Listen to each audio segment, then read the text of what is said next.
নমস্কাৰ বন্ধুসকল, আজি এটা নতুন ভিডিঅ'লৈ আপোনালোক সকলোকে স্বাগতম জনাইছোঁ। এয়া আজি আমাৰ ডাঙৰ কোমোৰা এটা পাৰিলে, চাওকচোন কিমান ডাঙৰ। আমাৰ আজি কোমোৰা আমাৰ কেইবাজোপা হৈছে, কিন্তু প্ৰত্যেকজোপাতে লাগিছে এটা দুটাকৈ হ'লেও। সেইজোপা কিমান ডাঙৰ হ'ল যেন, একদম বুঢ়া হ'বলৈ কেইদিনমানহে আছে আৰু।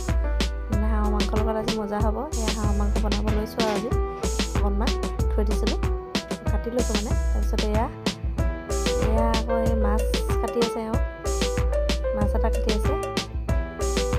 মাছ চাছ কাটি থাকিলে মানে যোগালি দি ভাল পাওঁ, সদায় মানে সেইটোকে কৰি থাকোঁ। মাছ মাংস কাটিলে মানে মাংস কাটিলে বহিলৈ চাই থাকোঁ, তাৰপিছত মাছ কাটিলে ইয়াত থিয় হৈ থাকোঁ, বহি থাকোঁ কেতিয়াবা মন গ'লে।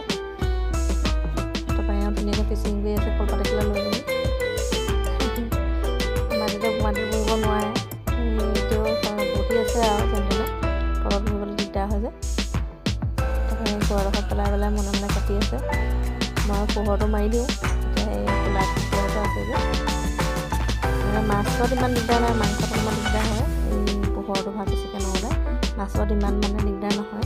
এয়া আমাৰ এওঁ ৰাতি এই লাঞ্চ মাৰিবৰ কাৰণে ৰেডি হৈছে। এয়া আজিলৈ বাই বাই।